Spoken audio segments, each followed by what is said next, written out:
1년 중에서 가장 장이 좋은 시즌이 11, 12, 1월이구나. 11월 중간선거 끝난 다음부터 굉장히 좋더라. 또 외국인 입장에서 어떻겠어요? 싸다.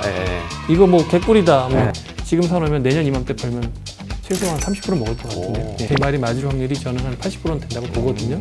2월 달에 아마 시장이 한번 충격을 받아서 본격적으로 한 뭐 6월 정도부터 계속 올라갈 테니까 네, 이번 시간에는 NH투자증권의 편득현 WM 마스터즈 전문위원님 모시고 이야기 나눠보도록 하겠습니다. 네, 부장님 안녕하세요. 네, 안녕하십니까? 예, 반갑습니다. 네, 반갑습니다. 저희 채널 처음 나오셨으니까 네. 간단히 인사 한번 부탁드릴게요.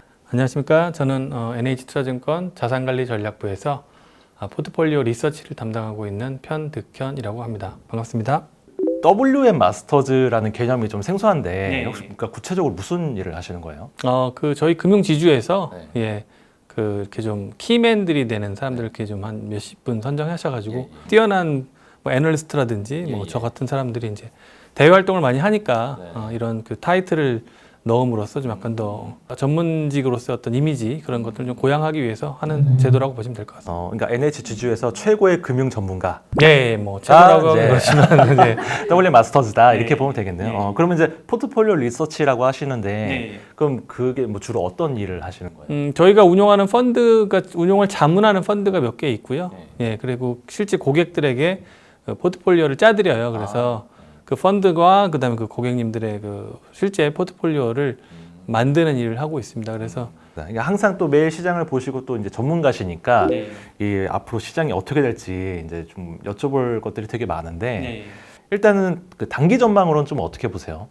일단 뭐 주식은 바닥을 찍었다는 증거는 아무것도 없습니다. 예, 그래서 아직 주식 쪽은 좀 더 가야 될 길이 좀 남아 있는데 다만 이제 이번 올해 하락만 따로 이렇게 띄어서 보면 올해 제일 힘들었던 자산은 주식이 아니라 채권이거든요. 예. 금리가 많이 올랐죠. 네, 금리가 연초 대비해서 한 3배 정도 이상 올랐기 때문에 채권이라는 개념을 한 1900년도 이후로 한 100, 한 20, 30년도 보면은 올해보다 힘들었던 해가 없어요. 그 100년의 역사 동안 네. 올해가 제일 힘들었다는 네, 올해가 거네. 제일 힘들었습니다. 왜냐하면 작년 이맘때 연준에서 올해 금리를 2번이나 3번 정도 올리겠다라고 얘기를 했었죠. 근데 실질적으로는 만약에 남은 2번의 FOMC에서 뭐 아직 정확한 건 알 수 없으면 가령 150bp를 올린다든지 뭐 125bp를 올린다고 하면 거의 17번, 18번 올리게 되는 거예요. 그러니까 자기네가 한 말보다 거의 9배 정도가 더 되는 거니까 사실은 채권이 이렇게 데미지를 심하게 입었기 때문에 상대적으로 주식은 좀 아직은 좀 바닥을 찍었다고 보기는 어려운 좀 상황이고 금리가 상단을 찍고 떨어져야만 이게 올라가니까 지금 방금 말씀드렸던 채권이 굉장히 중요하다. 이게 경기장에서 100m 출발점을 잡아야 도착점을 잡는 거 아닙니까? 그러니까 출발점을 안 잡아주니까 지금 도착을 못 하고 있는 거예요. 경주를 못 하는 건데 이제 곧 있으면 이제 출발점이 잡힌다 이렇게 보시면 될 것 같습니다. 그러니까 뭐 베어마켓 랠리 뭐 이런 얘기도 하는데 뭐 올해만 해도 한 7월 8월쯤에 뭐 잠깐 또 반등하는 그런 모습을 보여주기도 했었고 뭐 연말에 랠리 기대감 뭐 이런 것도 좀 있는 상황이기도 해서 단기적으로는 반등할 수 있지 않나 이렇게 생각하시는 분들도 있을 것 같아요. 7월 달에 랠리를 보시면 그 당시 미국 10년물 금리가 2.5까지 빠졌습니다. 3.5를 찍었던 금리가 순식간에 100bp, 1%가 빠졌어요. 그러니까는 얼마나 금리가 중요한지 10년물짜리 금리가 엄청나게 중요해요. 그게 모든 자산의 그 척도가 되는 기준점이 되기 때문에 그래서 지금 방금 말씀드렸던 10년물 금리가 어젯밤에 4.2를 찍었죠. 네. 근데 4.25나 4.3 정도를 저는 개인적으로는 최고 상단으로 보고 있어요. 그러니까 그 얘기는 다시 얘기하면 이제 주식이 오를 환경이 어느 정도는 만들어진 거죠. 일단 기본적인 전제는 가장 중요한 거는 빨리 채권 금리, 10년물 금리가 상단을 찍고 내려오는 모습 조금이라도 나와줘야 되고요. 그렇게만 하면 일단은 주식에 대한 그 투자 심리가 굉장히 빠른 속도로 개선될 수 있는 상황입니다. 베어마켓 상황에서 연말까지 랠리를 기대할 수 있다면 또 뭐 다른 요인들이 좀 있을까요? 첫 번째 얘기는 방금 말씀드렸던 건데 이제 채권 쪽은 변동성이 이제 좀 극에 달했다. 그래서 좀 있으면 이제 변동성이 좀 떨어지기 시작하면 이제 채권 시장과 주식 시장 모두가 안정을 가져올 건데 두 번째는 이제 그 많이 걱정들 하시는 이 인플레이션인데 9월 발표된 인플레이션 수치가 8.2 정도 나와갖고 걱정들이 많으시잖아요. 그렇죠. 예.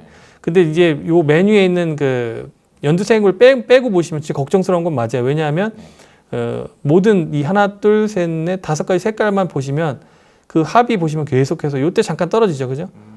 근데 제일 걱정되시는 건 우리가 주거비라고 하는 쉘터 쪽인데 이것만 보시면 계속 오르죠, 그죠? 이거는 한 번도 빠진 적이 없어요.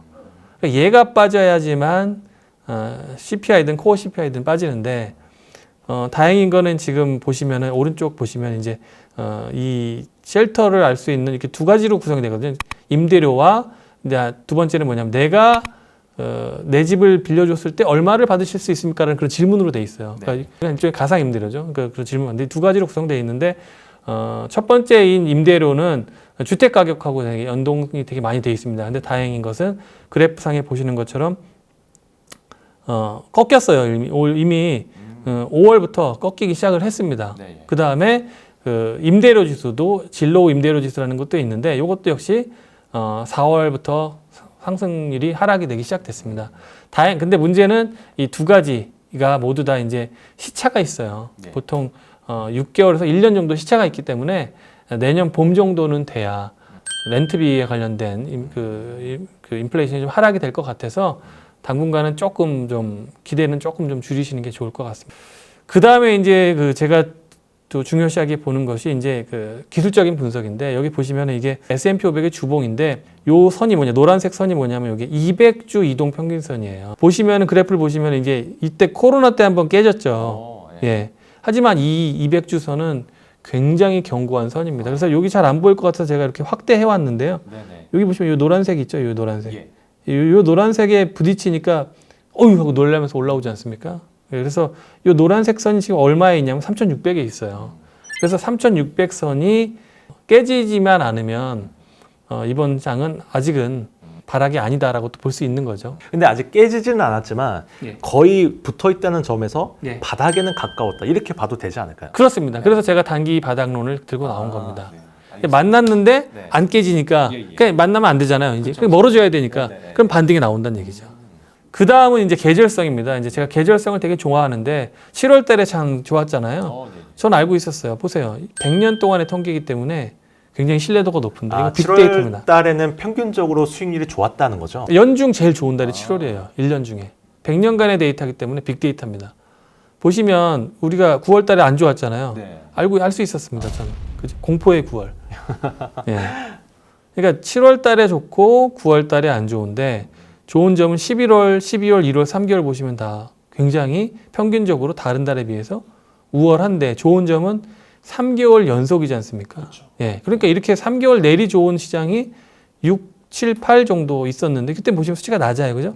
0.7, 1.5, 0.5. 얘는 0.8, 1.3, 1.1이니까 1년 중에서 가장 장이 좋은 시즌이 11, 12, 1월이구나. 그래서 산타랠리란 말도 이때 나온 거고 그렇죠. 이것 때문에 그다음에 1월 효과라는 말도 이 통계 때문에 나온 겁니다. 또 하나 얘기 드릴 수 있는 건 이제 올해 이제 중간 선거가 있지 않습니까? 미국에서. 그래서 중간 선거가 있는 해를 60년 동안 조사해 보니까 항상 그 해에 11월 중간 선거 끝난 달부터는 굉장히 좋더라. 그러니까 두 가지를 믹스해 보면 야 중간 선거도 있고 11, 12, 15, 1월은 좋은데 그럼 결국은 올해는 좋을 게 아니냐. 그 다음에 또 말씀드릴 수 있는 게 이제 사람들의 심리가 주식시장은 항상 거꾸로거든요. 그래서 빨간색이 뭐냐면 사람들이 시장에 대해서 그 나쁘게 보는 사람들의 비율인데 이게 누구한테 조사하는 거냐면 20년 이상 투자한 사람들만 회원이 될 수 있는 전미 투자자협회라는 그런 아주 공신력이 있는 이건 뭐 미국 언론에서 굉장히 많이 인용하는 네네. 데이터입니다. 근데 이 데이터가 9월 21일 주에 60.9%로 그 시장을 안 좋게 보는 사람의 비율이 1년 중에서 지난 한 달 전쯤이 가장 높았어요. 그러니까 아직은 사람들이 시장을 나쁘게 보는 사람들이 많으니까 거꾸로 해석합니다. 항상 이거는 시장을 나쁘게 봐야 시장이 오릅니다. 그러니까 비관론이 많아질수록 예. 이제 앞으로 더 오를 가능성이 높다. 예. 이건 그렇게 해석하는 것입니다. 그래서 7월 달 보시면 보세요. 막 사람들이 나쁘게 보는 사람들이 되게 낮지 않습니까? 그냥 장이 좋으니까. 그렇죠, 그렇죠. 근데 그때 팔아야 되겠죠. 왜? 아, 그래서 이제 최근에 보시면 이제 외국인들이 막 한국을 막 14일째 산다, 막 15일째 산다. 그래서 오른쪽은 10월 18일 기준이고 왼쪽은 9월 20일 기준인데 한국 시장의 달러 기준 수익률을 보시면 마이너스 36.5%로서 전 세계에서 단연 1위입니다. 최하로 1위라는 예, 거죠? 최하위로 1위입니다. 수익 그러니까 나쁜 거 중에 1위. 네, 예. 네. 그 외국인 입장에서는 어떻겠어요? 투자를 안 한 사람 입장에서는 싸다? 뭐 이런 싸다. 생각. 예. 이거 뭐 개꿀이다. 뭐 네. 그런 느낌이 오지 않겠습니까? 그쵸. 그러니까 외국인들 입장에서 보면은 달러화 기준으로 보면 한국이 독일하고 삐까삐까인데 그죠? 독일은 아직 우크라이나로 인한 그 에너지 문제가 있고 그래서 또 유로화도 어떻게 될지 모르고 근데 원화는 뭐 되게 저평가되어 있다는 게 뻔하고 그 다음에 한국에 있는 뭐 반도체라든지 2차 전지 기업들 보면 굉장히 싸다 느낌 팍 오시지 않습니까? 그러니까는 외국인들이 사는 거죠. 시장을 좀 좋게 보기 때문에 내년도에는 굉장히 많이 오를 거라고 보고 있는데 지금 사놓으면 내년 이맘때 팔면 최소한 30% 먹을 것 같은데요. 예. 그래서 저는 예금하시는 분들은 좀 이해가 안 돼요. 솔직히 말씀드리면. 왜냐하면 이렇게 싼데 그 불과 금리한이 3% 정도 올랐다고 해서 예금하시면 글쎄요. 내년 이맘때 제 말이 맞을 확률이 저는 한 80%는 된다고 보거든요. 그 다음에 이제 요거는 이제 마지막으로 이제 기업 실적인데 요거는 이제 이번 랠리가 끝나면 나올 폭탄입니다. 뭐냐면 왼쪽은 또 지난 9월 16일 기준이고 오른쪽은 이제 10월 14일 기준인데 보시면은 그 미국의 애널리스트 컨센서스가 요 하늘색인데 보시면은 243불 S&P 500에 대한 EPS가 243불이었는데 한 달 정도 지났는데 239불밖에 안 돼요. 그러니까 얼마 안 떨어졌어요. 근데 지금 일부 하우스들이 이걸 200불 이하로 본 하우스가 지금 나오기 시작했거든요. 그러니까 기업들이 실적이 이제 앞으로 더 꺾일 것이다 이렇게 그렇습니다. 본다는 거죠? 내년도 실적에 대해서 2023년 실적에 대해서 올해 내내 240불대 정도 예상을 하고 있는데 올해 보시면 지금 224불이거든요. 그러면은 올해보다 증익이 되잖아요. 예상은. 근데 문제는 224 이하로 나오면 감익인데 마이너스라는 거죠. 그렇죠. 예. S&P 500과 같은 미국 증시의 가장 큰 장점은 감익이 잘 안 나타나요. 10년에 한 번 정도 나타납니다. 근데 문제는 내년이 드디어 그 10년에 한 번 나타나는 10년에 한 번 나타나는 감익이 닥치고 있는 거에 대해서 아직까지 그 애널리스트들이 정신을 못 차리고 아직 증익되는 걸로 지금 모건 스탠리 같은 경우는 220에서 212로 보고 있지 않습니까? 그러니까 얘네는 감익 그런 식으로 이익이 굉장히 중요한데 아직 이 이슈가 나오지는 않습니다. 지금 3분기 어닝 시즌인데 뭐 매일매일 나오고 있죠. 뭐 테슬라도 나오고 뭐 그런데 이 얘기가 본격적으로 나오는 시기가 내년도 2분기 정도, 2월 정도 될 겁니다. 그래서 2월 달에 아마 시장이 한번 충격을 받아서 아까 만날 뻔했던 200주선도 만날 것 같고 그래서 제가 이제 시장을 너무 비관적으로 보지 마시고 이번 뭐 짧은 3개월짜리 랠리지만 그래도 충분히 누리신 다음에 2월 달부터까지는 좀 좋고 그 다음에 좀 하락했다가 본격적으로 한 뭐 6월 정도부터 계속 올라갈 테니까 이 시나리오대로 한번 따라해 보시고 하시는 게 어떤가 하는 의견을 드립니다. 알겠습니다. 그러면 앞으로 한 3개월 정도 예상이 되는 그 랠리 구간에서 코스피가 오른다면 뭐 어느 정도까지 오를 수 있다라고 예, 뭐 10%에서 15% 정도 오를 수 있을 것 같아요. 그럼 여기서 한 200에서 300포인트 정도? 네, 네. 그 정도. 그럼 뭐 한 2,500 이상 정도까지는 갈 수 있으니까 그래도 힘드시고 그다음에 원금까지는 굉장히 거리가 먼 그런 구간이긴 합니다만 어쨌든 뭐 그 상황이 왔을 때 파시라고 말씀드리는 건 좀 잔인하긴 하죠. 솔직히 말씀드리면. 그렇죠. 예. 제 생각에는 6월 정도부터는 사 들어가시는 게 좋지 않겠느냐. 이제 세린메이라 그래서 5월장은 또 안 좋거든요. 그러니까 5월 말이나 6월 초부터는 2023년 말까지는 굉장히 좋을 수 있다라고 생각하시면서 이제 본격적으로 투자하시는 게 근데 그 얘기는 뭐 이제 아직 먼 얘기니까 일단은 제 생각에는 한 지금 3개월에 집중하시는 게 좋을 것 같습니다. 단기 3개월만 놓고 봤을 때 특히 주목할 만한 종목이나 업종이 있다면 그런 종목들은 아마 뭐 좀 낙폭 과대했던 종목들 위주로 되지 않을까. 그래서 뭐 얼마 전에 있었던 뭐 카카오 화재 같은 경우도 일종의 저 같은 경우는 좀 바닥 신호를 좀 보거든요. 그래서 카카오 같은 그런 성장주나 아니면 최근 많이 올랐던 종목들도 한 두세 달 정도는 랠리 할 수 있지 않을까. 작년 이제 코스피가 3,000 넘고 막 이랬을 때 시장에 들어오신 그런 분들이 많단 말이에요. 내 원금이 이제 언제 다시 되돌아올까 이제 이거에 관심이 되게 많으신데 코스피가 다시 이제 대세 상승으로 돌아서서 3,000 이상으로 정고점을 회복을 하는 그 시점은 언제쯤으로 보세요? 일단 내년도 미국이 감익된다고 말씀드렸기 때문에 이제 내년 한 5월 정도 돼야 이제 2024년 EPS가 나올 거예요. 그러면 그게 얼마나 증액되느냐, 기저효과를 고려하면 2023년 후반부터 2024년까지 한 1년 반 정도 되는 기간 동안은 꽤 상승세가 다시 나올 수 있는데 과연 전고점 기준까지 오를 수 있는지는 확답을 드릴 수는 없습니다만 어쨌든 저는 한 3,000포인트 정도까지는 충분히 가능하다라고 생각하고 있습니다. 뭐 원금까지는 아니더라도 3천만 넘었으면 좋겠다 이렇게 생각하시는 분들이 많아가지고. 그래서 제가 지난 한 1년 동안 사람들한테 총알을 많이 준비해서 물 탈 준비를 계속 해라. 자금이 문제죠. 그러니까 한 달에 50만 원씩 넣는다 그러면 사실은 이 시장은 의미가 없어요. 왜냐하면 1년 버봐 600만 원이기 때문에 그렇죠. 의미가 없는데 그게 아니라 한 달에 막 1,000만 원씩 붓는다. 그런 분들한테는 이 시장의 변동이나 흐름이 굉장히 중요하겠죠. 그래서 그런 분들한테 말씀드릴 수 있는 거는 내년 5월까지는 굉장히 많은 돈을 부으셔라. 특히 빠질 때 많이 부으셔라. 오를 때 말고. 왜냐하면 이제 내년 하반기나 그 다음 연도를 보면 상승세가 되게 많이 나타날 거니까 최대한 싸게 많이 사는 게 중요하다라고 저는 생각이 듭니다. 부장님은 평소에 슈퍼리치 분들도 많이 보시나요? 네, 자문도 많이 해주시고. 그럼 그분들이 요즘에 좀 어떻게 대응하고 계신가가 좀 궁금하거든요. 일단은 그분들이 제일 안타까워했던 상황은 코로나 이후에 장이 폭등한 거에 대해서 굉장히 안타까워하셨어요. 아, 그때 기회를 못 잡으시는 분들이 많나 보네요. 그때 너무나 빠르게 오르고 그다음에 코로나에 대한 어떤 그런 두려움이 많이 있으니까 그 자산시장의 폭등에 대해서 많은 분들이 안타까워하셔서 제가 언젠가는 다시 온다라고 말씀드렸는데 이렇게 빨리 올 줄은 저도 몰랐습니다만 어쨌든 그분들의 최근의 반응은 이제 진짜 온 거냐 다시 계속 그래서 타이밍에 대해서 굉장히 많이들 얘기들 하시더라고요. 그러면 이제 지금 자산가들이 보고 있는 타이밍 혹은 어떤 자산이나 어떤 업종에 좀 관심을 두고 계신지. 일단은 그분들은 이제 블루칩이죠. 우량주? 우량주. 삼성전자, 현대차.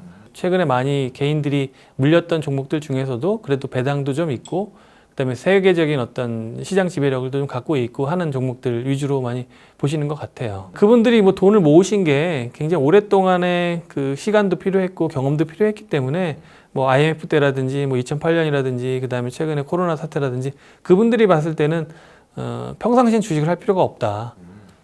쌀 때 사고 비쌀 때 팔면 되는데 근데 우리는 보통 거꾸로 하죠. 그렇죠.